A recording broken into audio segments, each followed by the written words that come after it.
Welcome बच्चों।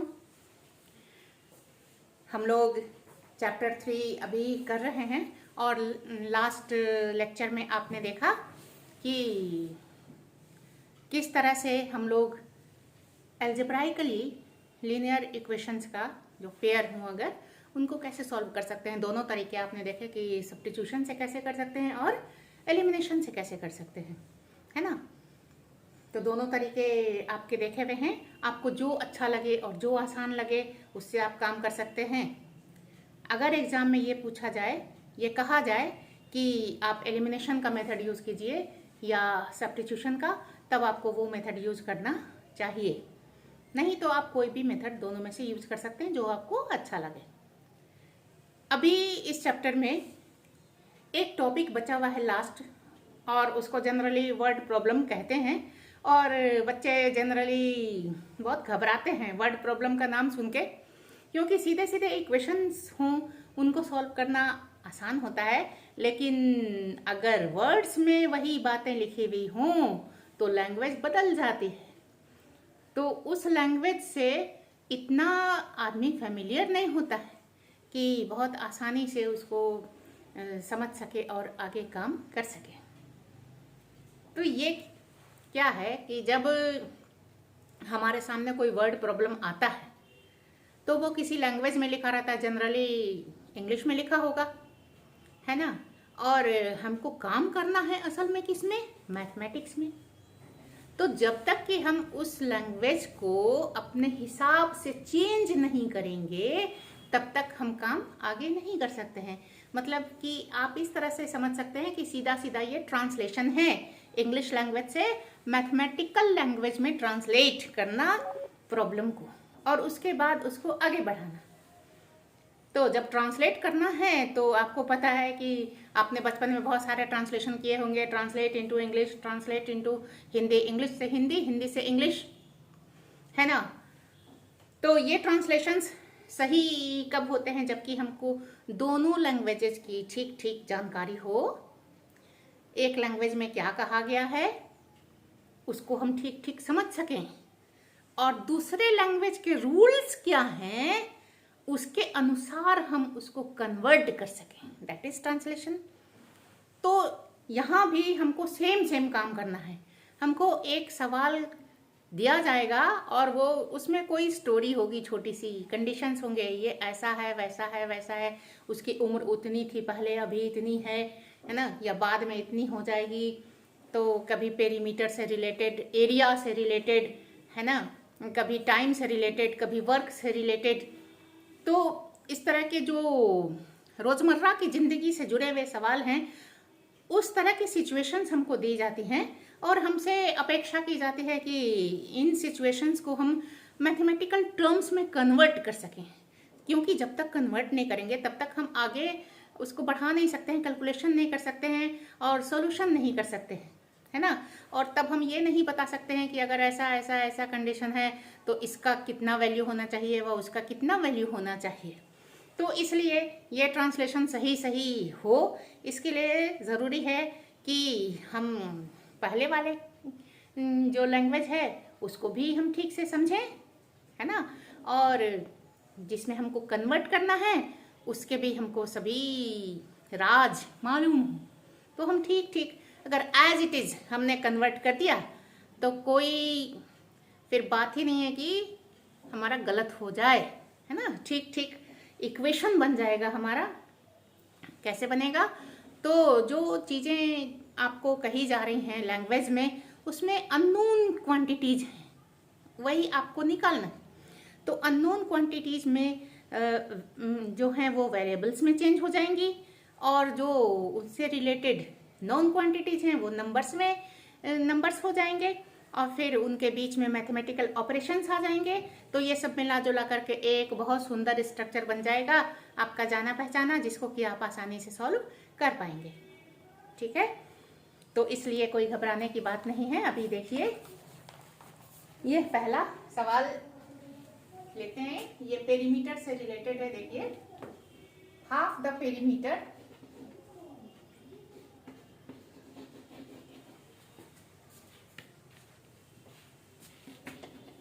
half the perimeter of a rectangular garden,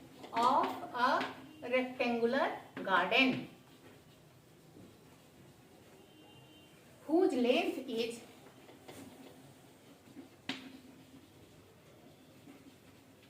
4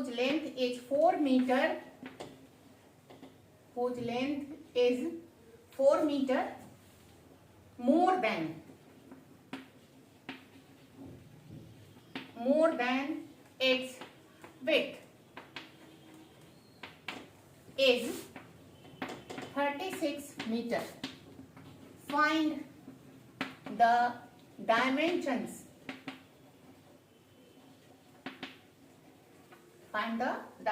of the garden.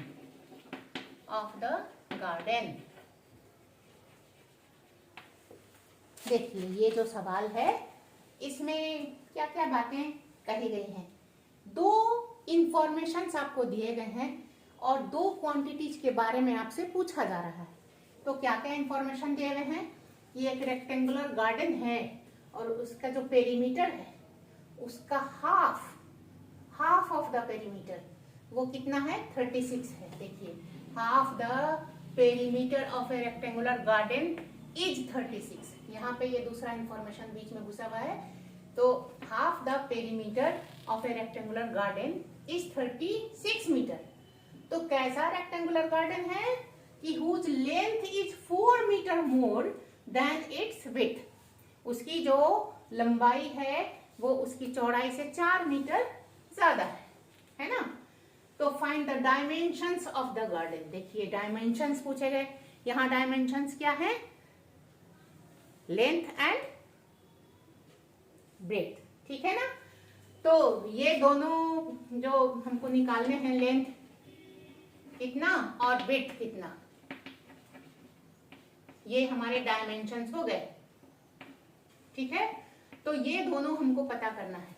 मतलब कि जो रेक्टेंगुलर गार्डन है उसकी लेंथ क्या है, उसकी विड्थ क्या है, ये हमको पता करना है।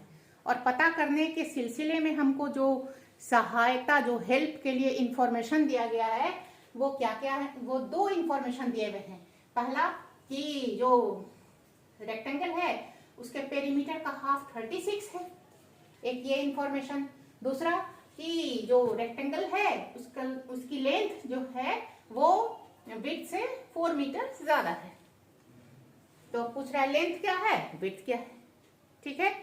तो ये हमारे लिए अननोन है, हमको मालूम नहीं है लेंथ कितना विड्थ कितना।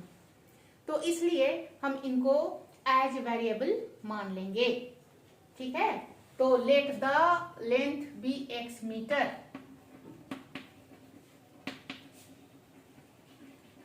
Length be x metre and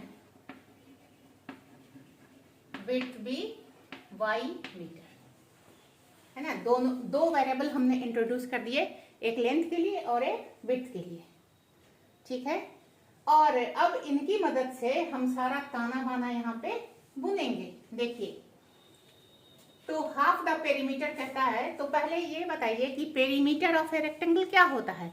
2 into length plus breath, 2l plus b, है ना। तो हाफ द पेरीमीटर क्या हो जाएगा? l प्लस b, मतलब लेंथ प्लस ब्रेथ। तो अकॉर्डिंग टू क्वेश्चन, है ना, length plus width equal to 36 ये दिया हुआ है। इसका मतलब 36 मीटर दिया हुआ है। इसका मतलब कि x प्लस y ये कितना हुआ? 36 हुआ। ये आपका देखिए देखते देखते एक इक्वेशन आपका बन गया लीनियर, है ना। 2 वेरिएबल्स में ये लीनियर इक्वेशन बन गया। कुछ भी नहीं करना पड़ा, सीधे सीधे एक इंफॉर्मेशन उठाया इनके अनुसार और जो सिचुएशन था उसको टक करके ये बन गया। इसी तरह से अब दूसरा सिचुएशन क्या है? नेक्स्ट दूसरा सिचुएशन है कि लेंथ इज 4 मोर देन, है ना। क्या कहता है कि length is 4 more than, more than के लिए प्लस कीजिए, मोर देन इट्स विड्थ, है ना। तो इसका क्या मतलब हुआ कि x equal to 4 plus y, या x minus y equal to 4। ये देखिए, ये आपका सेकंड इक्वेशन बन गया। बहुत ही सिंपल इक्वेशंस हैं दोनों, आसानी से आप सॉल्व करके x और y के वैल्यूज निकाल सकते हैं कि लेंथ कितने मीटर और विड्थ कितने मीटर है ना।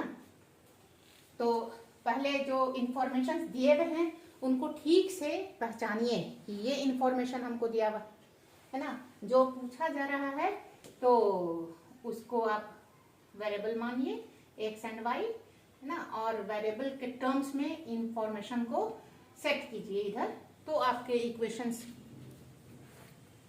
आसानी से बन जाएंगे जिनको आप सॉल्व कर सकते हैं।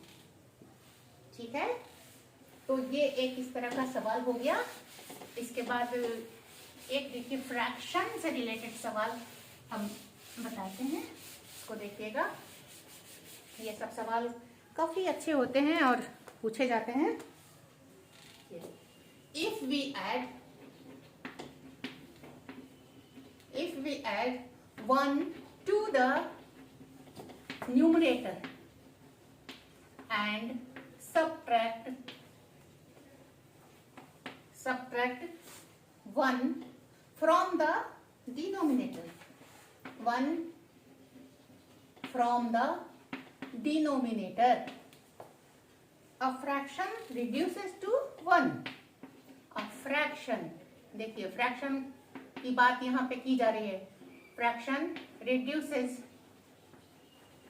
Reduces to 1। और नेक्स्ट है it becomes half, it becomes half if we add 1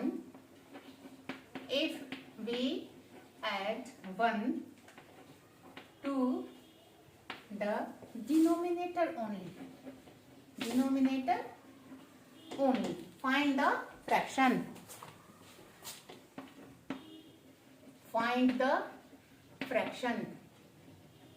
ये सब सवाल ऐसे ही हैं जैसे कि कोई पहेली आपसे पूछी जा रही हो, है ना, उसी टाइप के होते हैं। तो बस पहेली थोड़ा सोचना पड़ता है और इसमें थोड़ा लिखना पड़ता है ना। देखिए, if we add 1 to the numerator and subtract 1 from the denominator, a fraction reduces to 1। यहाँ से यहाँ तक एक इंफॉर्मेशन है, और फिर it becomes half if we add 1 to the denominator only, ये हमारा दूसरा इंफॉर्मेशन है। और कहा जा रहा है कि फाइंड द फ्रैक्शन। फ्रैक्शन है न्यूमरेटर बाय डिनोमिनेटर, तो न्यूमरेटर और डिनोमिनेटर हमको फ्रैक्शन निकालना है, मतलब कि हमको न्यूमरेटर पता करना है और डिनोमिनेटर पता करना है। तो दोनों को x और y अगर मान लिया जाए, let the numerator be x and denominator be y, therefore fraction क्या हो जाएगा, x बाई y। ठीक है, ये हो गया। तो ये तो हमारा यहां से जो फ्रैक्शन निकालना है उससे हमारा ये बन गया। अब जो दोनों इंफॉर्मेशंस हैं उनको हम इस पर लागू करेंगे फ्रैक्शन पे, क्योंकि फ्रैक्शन की ही बात कही जा रही है। ठीक है, तो पहला क्या कहा जा रहा है कि if we add 1 to the numerator, इसका देखिए न्यूमरेटर x है, इसमें अगर हम 1 को ऐड कर दें, ठीक है ना, तो अकॉर्डिंग टू क्वेश्चन क्या है, अगर हम न्यूमरेटर में 1 को ऐड कर दें, ये कर दिया, ठीक है, and subtract 1 from the denominator, और डिनोमिनेटर में से हमने अगर 1 को सब्ट्रैक्ट कर दिया, a fraction reduces to 1, fraction का जो वैल्यू है वो क्या हो जाएगा, 1 के बराबर हो जाएगा। ये देखिए, है ना, ये हमारा ओरिजिनल फ्रैक्शन है। इसके न्यूमरेटर में कहते हैं कि 1 जोड़ने के लिए और डिनोमिनेटर में से 1 माइनस करने के लिए। ठीक है, अगर ऐसा करेंगे तो फ्रैक्शन का पहले जो भी वैल्यू था वो तो था, और अब ऐसा करने पे कितना हो गया, अब 1 हो गया, है ना। तो ये हमारा एक इक्वेशन बनेगा। इसको हम थोड़ा सा सिंप्लीफाई कर दें, x + 1 = y - 1, या x minus y equal to -2। ये देखिए कितना सिंपल इक्वेशन बन गया है ना। इसी तरह से अब इसके आगे चलें। दूसरा कंडीशन क्या दिया हुआ है, it becomes half. It becomes half कौन हो जाता है हाफ, तो फ्रैक्शन, फ्रैक्शन का वैल्यू हाफ के बराबर हो जाता है। कब, if we add 1 to the denominator only. केवल डिनोमिनेटर में आप 1 ऐड कीजिए, न्यूमरेटर में कुछ भी ना ऐड कीजिए, ना सब्ट्रैक्ट कीजिए, ना मल्टीप्लाई कीजिए, कुछ नहीं कीजिए, ठीक है। तो ऑल्सो, तो न्यूमरेटर आपका वैसा ही रहेगा एज इट इज, और डिनोमिनेटर में क्या कीजिए, ऐड 1, है ना। तो डिनोमिनेटर हमारा y था, उसमें हमको क्या करना है, 1 को ऐड करना है, देन फ्रैक्शन का वैल्यू क्या हो जाएगा, हाफ हो जाएगा, ठीक है। और फिर इसको भी सिंप्लीफाई करते हैं, तो 2x equal to Y plus 1 या 2x minus y equal to 1। ये देखिए ये हमारा आ गया दूसरा इक्वेशन। अब इन दोनों को सॉल्व करेंगे तो x और y के वैल्यूज मिलेंगे, है ना। और फिर हम बता देंगे यहाँ पे रख करके कि न्यूमरेटर इतना, डिनोमिनेटर इतना, तो फ्रैक्शन का वैल्यू कितना, है ना। देखिए इस तरह x minus y equal to -2 और 2x minus y equal to 1। Minus करेंगे तो इधर साइन बदल जाएगा, इधर माइनस इधर माइनस, ठीक है। तो -x equal to -3, that is x equal to 3। ये देखिए ये न्यूमरेटर का वैल्यू निकल गया 3, ठीक है ना। और फिर 1 में या 2 में किसी में भी रख दें इस वैल्यू को, तो put x equal to 3 in 1, तो क्या हो जाएगा, 3 minus y equal to -2, that is 5 equal to y, y equal to 5, है ना। तो x का वैल्यू 3 और y का वैल्यू 5 आ गया, और इसलिए फ्रैक्शन क्या हो गया, therefore fraction equal to x by y, that is 3/5, है ना। इस तरह से ये आपको अंत में जाके जवाब देना है। केवल x और y का वैल्यू छोड़ना नहीं है निकाल के, बल्कि जो पूछा जा रहा है उसके अनुरूप आपको फाइनल जवाब लिखना है उसी स्टाइल में, ठीक है ना। तो इस तरह से आप देखिए कि हम लोग जो सिचुएशंस दिए हुए हैं दो, उनको कन्वर्ट करते हैं, वेरिएबल्स और कांस्टेंट्स की मदद से इक्वेशन बनाते हैं और फिर उसको सॉल्व करते हैं, ठीक है। यहाँ देखिए एक सवाल है यहाँ, the taxi charges in a city, the taxi charges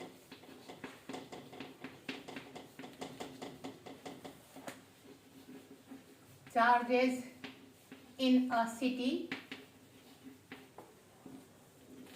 consist of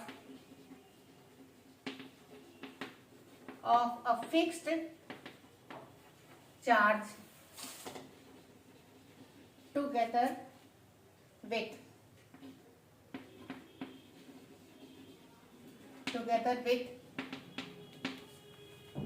the charge for the distance, with the charge for the distance covered.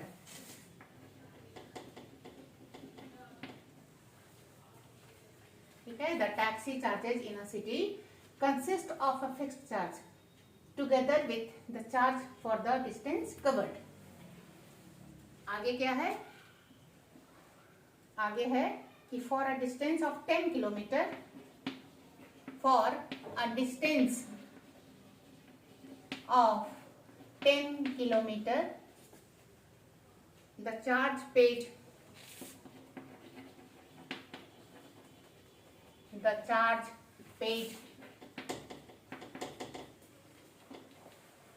charge paid is rupees 105, and for a distance of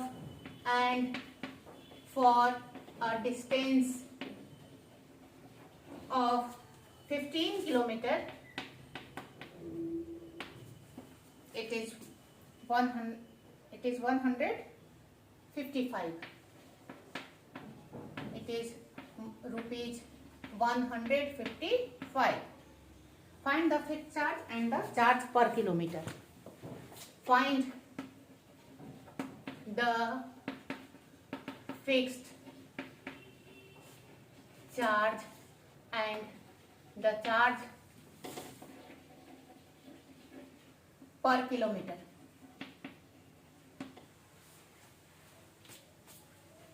आप जानते हैं खूब cabs चलती हैं, taxis चलती हैं, है ना, और उनमें चार्ज होता है। तो किसी शहर में कैसा वहाँ पर रूल है टैक्सीज का कि एक फिक्स्ड चार्ज आपको देना ही देना है, और उसके बाद आपने जितने किलोमीटर ट्रेवल किया है उसके अनुसार हर एक किलोमीटर के लिए फिक्स्ड चार्ज है, इतने किलोमीटर गए इतना रुपया देना है ना। तो इस तरह से जितने किलोमीटर गए उसके हिसाब से आपको पेमेंट करना है। तो फिक्स्ड चार्ज आपको देना ही देना है, चाहे आप टैक्सी में बैठ के उतर ही गए हों तो भी आपको फिक्स्ड चार्ज देना है। तो फिक्स्ड चार्ज और चार्ज पर किलोमीटर ये मिल करके हमारा टोटल पेड किराया बनता है, ठीक है ना। तो देखिए अब इसमें क्या क्या कहा जा रहा है कि फिक्स्ड चार्ज है, ये आपको देना ही है ना, together with the charge to the distance, for the distance covered, कितनी दूरी आप गए, है ना, कितने किलोमीटर आप गए उसके हिसाब से भी आपको चार्ज देना है और फिक्स चार्ज भी देना है। तो टैक्सी का जो फेयर है वो दोनों मिला के बनेगा, ठीक है। तो ये इसका रूल हो गया। अब कंडीशन में क्या बताया जा रहा है कि for a distance of 10 kilometre the charge paid is rupees 105। अगर कोई 10 किलोमीटर गया तो उसको टोटल चार्ज कितना देना पड़ा, 105, मतलब फिक्स चार्ज और चार्ज पर किलोमीटर मिला के 105, ठीक है। इसी तरह से अगर वो 15 किलोमीटर गया तो उसको टोटल कितना देना पड़ा, 155। तो find the fix charge and charge per kilometre. देखिए find the fix charge and the charge per kilometre, ये दो वेरिएबल्स हमारे हो गए। तो इसको उसी तरह से लेंगे, लेट द फिक्स्ड, सबसे पहले आप वेरिएबल डिफाइन कर दीजिए, fixed charge be rupees x और and charge per kilometre be rupees y. तो आप चाहे 1 किलोमीटर जाएं, आधा किलोमीटर जाएं, चाहे 20 किलोमीटर जाएं, एक्स आपको हमेशा देना है और वाई जितने दूर गए उसके हिसाब से देना है ना। तो पर किलोमीटर का है रुपीज वाई। अगर आप 1 किलोमीटर गए तो आपको वाई रुपीज पेड करना है एक्स के साथ। अगर आप 2 किलोमीटर गए तो 2y, 10 किलोमीटर गए 10y, इस तरह से, है ना। तो अकॉर्डिंग टू अ क्वेश्चन अब देखिए फॉर्मुलेट करते हैं कि for a distance of 10 kilometre, मतलब कि हमको 10y देना पड़ेगा और x तो देना ही देना है। तो x प्लस 10y, ये हमारा टोटल फेयर हो गया फिक्स्ड चार्ज, और ये चार्ज पर किलोमीटर है, 10 किलोमीटर गए तो 10y, है ना। कितना देना पड़ा, रुपीज 105। ये देखिए ये बन गया आपका इक्वेशन नंबर 1, है ना। और अब इसी तरह से नेक्स्ट दूसरा इंफॉर्मेशन कहाँ है खोजिए, तो यहाँ है कि for a distance of 15 kilometre, अगर 15 किलोमीटर गए तो हमको कितना देना पड़ा, 155। तो यहाँ पर बदलेगा कुछ भी नहीं, फिक्स चार्ज रहेगा ही, और 10 के बदले 15 किलोमीटर गए तो 15y, और टोटल कितना देना पड़ा, 155, है ना। अब इन दोनों को सॉल्व करके x का वैल्यू निकाल सकते हैं और y का वैल्यू निकाल सकते हैं। ये आपके लिए बहुत आसान है। तो ये हमारा जो ये लैंग्वेज थी, इंग्लिश लैंग्वेज में जो बात कही गई थी उसको हमने पूरी तरह से मैथमेटिक्स में कन्वर्ट कर दिया, और जो काम हम इस लैंग्वेज में नहीं कर पा रहे थे ऐसा रहते हुए वो अब हम इसमें कर पाएंगे, और x और y दोनों का वैल्यू हमको पता चाहिए।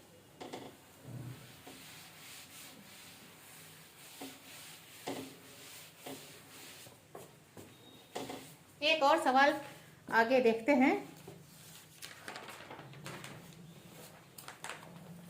ये देखिए, the sum of the digits, ये बहुत अच्छा सवाल होता है इस तरह का, 2 डिजिट नंबर का। The sum of the digits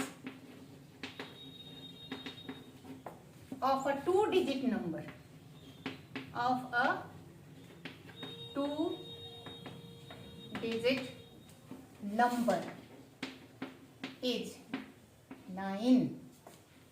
Also 9 times this number is twice the number obtained by reversing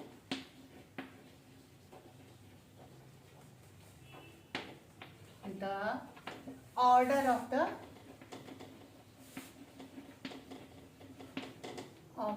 digits. Find the number.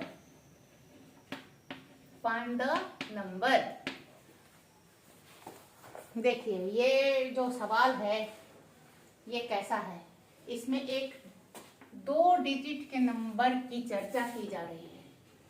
मतलब कि वो जो नंबर है वो 10 को छोड़ दीजिए, 11 से 99 के बीच का नंबर है ना, जिसमें कि 0 नहीं हो 10 प्लेस में या यूनिट प्लेस में। तो 11 से 99 के बीच का एक नंबर, ठीक है ना। और मान लीजिए कि तो 2 डिजिट का नंबर कोई भी इस तरह से लिखा जाता है, जैसे कि मान लीजिए 57, तो x एंड y 5 एंड 7 ये यूनिट प्लेस पे होता है, ये टेंस प्लेस पे होता है। तो इसी तरह से ये यूनिट प्लेस पे, ये टेंस प्लेस पे। इन दोनों के बीच में क्या साइन होता है, प्लस माइनस इनटू या डिवीजन, कुछ भी नहीं होता है। तो उसी तरह से इन दोनों के बीच भी कोई साइन नहीं होता है। ये मत समझिएगा कि वेरिएबल लिखते हैं एक्स वाई का मतलब एक्स इंटू वाई, वैसा यहाँ नहीं है ना। जैसे 5 इंटू 7 नहीं है वैसे ही एक्स इंटू वाई भी नहीं है, ठीक है ना।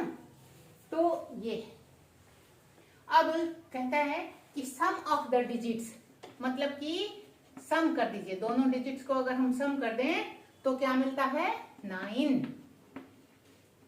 9 मिलता है, ठीक है। तो x plus y equal to 9, x plus y equal to 9। अब आगे की कहानी देखिए। अब कहते हैं कि this number is twice the number, 9 times this number is twice the number obtained by reversing the order of the digits. ये बताने से पहले एक चीज गौर कीजिए कि जब यहाँ बीच में कोई साइन नहीं है, आगे हमको सॉल्व करने में कितनी दिक्कत होगी, है ना। रिवर्स करेंगे मतलब उलट देंगे, y इधर x इधर, फिर आगे क्या करेंगे और कैसे करेंगे। तो इसलिए क्या करते हैं कि 2 डिजिट का नंबर है तो उसको हम एक्सपेंडेड फॉर्म में लिखते हैं, है ना। जैसे ये हमारा 5 7 है, इसको हम 50 प्लस 7 या 5 इंटू 10 और 7 इंटू 1 ऐसा लिखते हैं। तो अब इसमें इंटू भी आ गया, बीच में प्लस भी आ गया। अब ये हमारे कैलकुलेशन के लिए काफी मददगार होता है। तो इसी तरह से इस नंबर को हम कैसा लिख सकते हैं, let the number be 10x plus y, tenth place पर है, यूनिट प्लेस पे है, इतना। ठीक है, तो इस तरह से इसको लिखना जरूरी है, नहीं तो हम आगे काम नहीं कर पाएंगे। ठीक है ना, ये नंबर हो गया। अब क्या कहता है कि 9 times this number is twice the number obtained by reversing the order of the digits। देखिए बहुत लंबा चौड़ा है ये। Reversing the order of the digits मतलब कि जो डिजिट्स का क्रम है, जो ऑर्डर है, उसको रिवर्स कर दिया जाए, उलट दिया जाए। मतलब क्या कर दिया जाए कि जो टेंथ प्लेस पर डिजिट था उसको यूनिट प्लेस पे, और जो यूनिट प्लेस पे था उसको टेंथ प्लेस पर अगर हम ले आए, जैसे कि ये 57 है, हम 75 कर दें, है ना, 7 इधर और 5 इधर, ऐसा कर दें, तो ये रिवर्स हो गया। This number is reversed. तो इसी तरह से इस नंबर को अगर रिवर्स करेंगे तो y और x हो जाएगा। मतलब कि रिवर्स नंबर क्या हो जाएगा, रिवर्स करने के बाद जो नंबर होगा वो क्या हो जाएगा, 10y प्लस x, है ना। अब जो हमारा काम है ये यहाँ पर है, ये हमारा पहला इक्वेशन बन चुका है, और अब यहाँ से हमारा दूसरा इक्वेशन बनेगा। कैसे बनेगा, तो 9 टाइम्स दिस नंबर, जो ओरिजिनल हमारा नंबर है, तो 9 times this number equal to twice the number obtained by reversing the order of the digits. Twice मतलब कि 2 टाइम्स, ये जो रिवर्स करने पे नंबर मिला है इसके 2 टाइम्स के बराबर है। देखिए 9 times this number is equal to twice the number obtained by reversing the order of the digits. यहां से आपका दूसरा इक्वेशन बन जाएगा। ये देखिए 90x plus 9y equal to 20y plus 2x, है ना। 90x plus 9y equal to 20y plus 2x हो गया ना।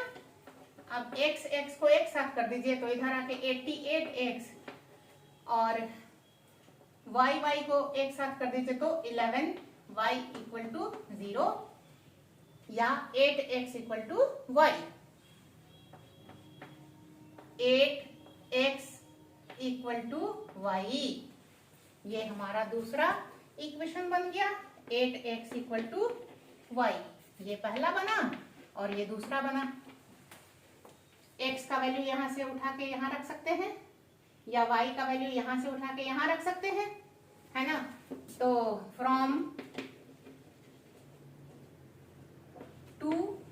1 and 2, या इसको क्लियर कर दीजिए कि put y equal to 8x in 1, तो x और 8x इक्वल टू 9, या 9x equal to 9 and therefore x equal to 1।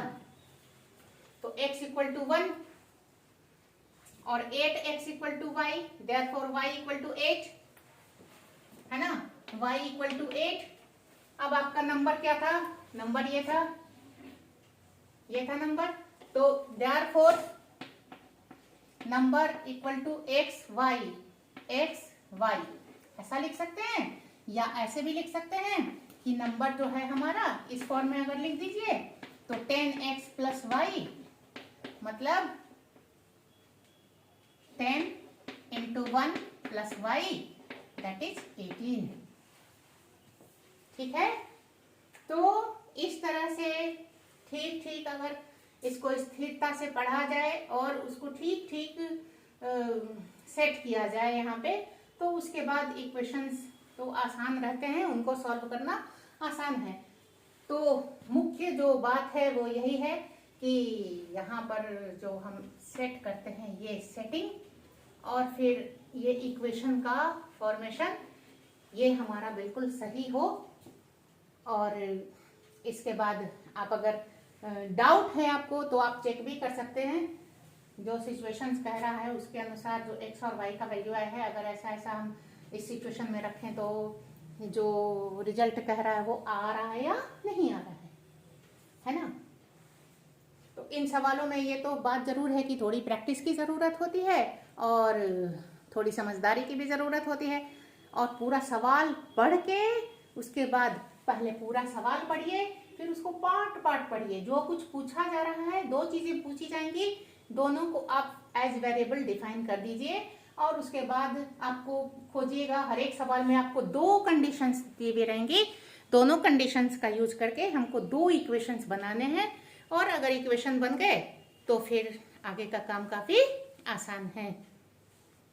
तो आज यहाँ पर हम लोग ख़त्म करते हैं क्लास को और अगली क्लास में और भी कुछ सवाल डिस्कस करेंगे हम लोग। इसके बाद ये चैप्टर ख़त्म हो जाएगा। आप लोग तैयारी कीजिएगा अच्छे से, ठीक है ना। Thank you.